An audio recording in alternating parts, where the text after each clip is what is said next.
I have now decided to recuse myself from any existing or future investigations of any matter relating in any way to the campaigns for President of the United States.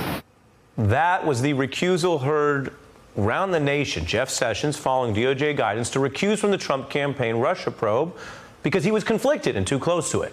How does that standard apply to Brett Kavanaugh's new potential conflicts? The issue matters whether he goes back to the D.C. Circuit or gets promoted this weekend to the Supreme Court.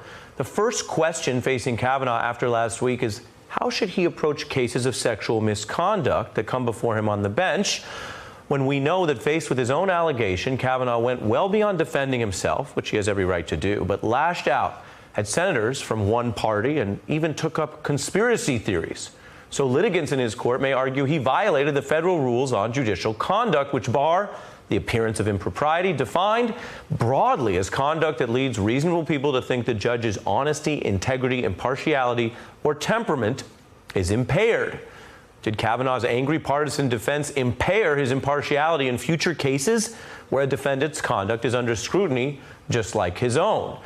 That is the first area for recusal in our special report. Now, second, how can Kavanaugh rule on cases that involve the entire Clinton administration or Hillary Clinton after publicly blaming the Clintons without evidence for his own predicament?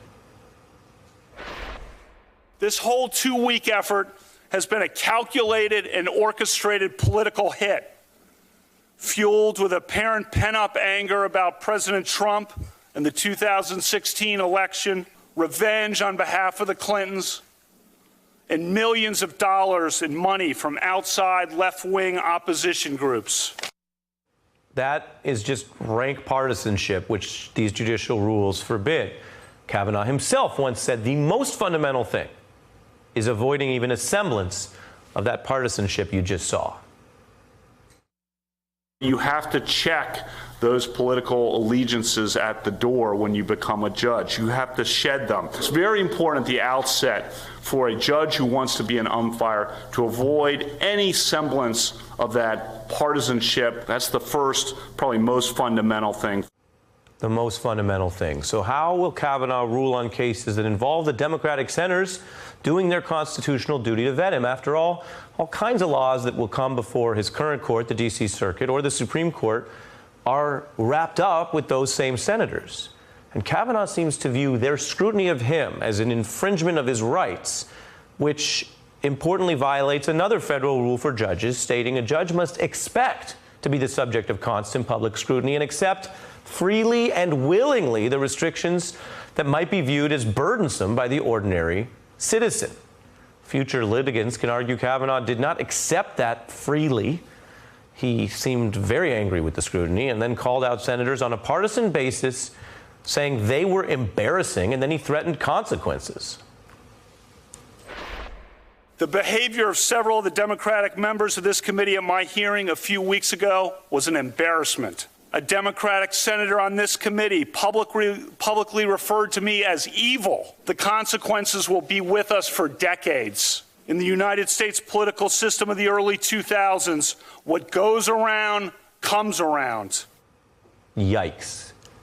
Now, let me tell you tonight, what you saw there not only fails that judicial code about being able to deal with scrutiny, it also violates the very first rule for judges, that they must act without fear or favor to uphold the justice system's integrity and independence. Threatening what goes around comes around is the very definition of acting with fear. And yeah, people will reasonably think Kavanaugh will now rule on that basis against his enemies, which may be why today a former Republican appointee on the Supreme Court took the highly unusual step of saying Kavanaugh's testimony alone should keep him off the high court. Now, Supreme Court justices decide for themselves whether to recuse. So take Scalia. He bowed out of a famous case about whether the Pledge of Allegiance can reference God because he had prejudged the outcome with public comments saying people were misinterpreting the Constitution. Or Obama appointee Ilana Kagan recused from about a third of her cases on the court in the first year because she'd worked on them in Obama's DOJ. I was recused from about a third of the cases, about 30. 28 of them were the other 8 justices managed to decide. On 2, they split. The only thing that really made me think was I appear to be expendable. So there you have judges from both parties who took recusal seriously, and they take that step by choice because no one can order a judge on the top court to recuse. So does Kavanaugh's recent performance give confidence that he would be as measured and modest as them?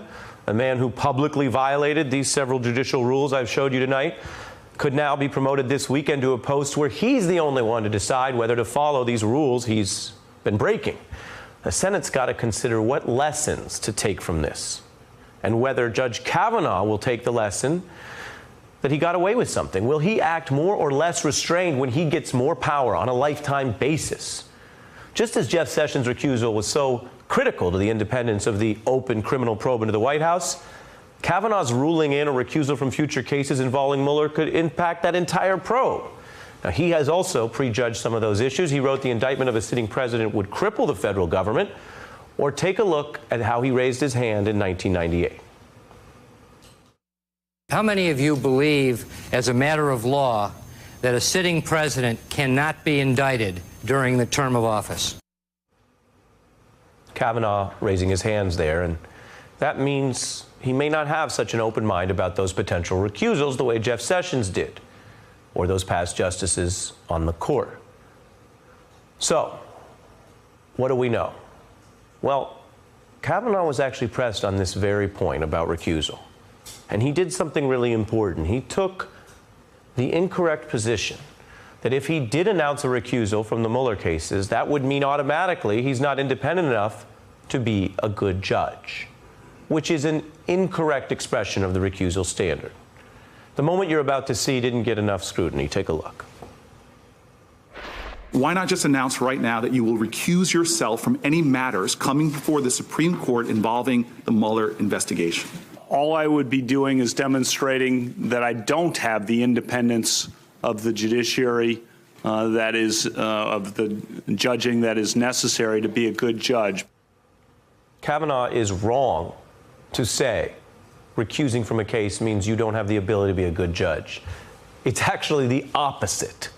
Being a good judge requires the ability to aim for impartiality and then recognize when you're in a situation that makes that impossible, like when you're part of a campaign under investigation or when you've publicly prejudged a case. Jeff Sessions knew that. Elena Kagan knew that. Antonin Scalia knew that. Why doesn't Brett Kavanaugh?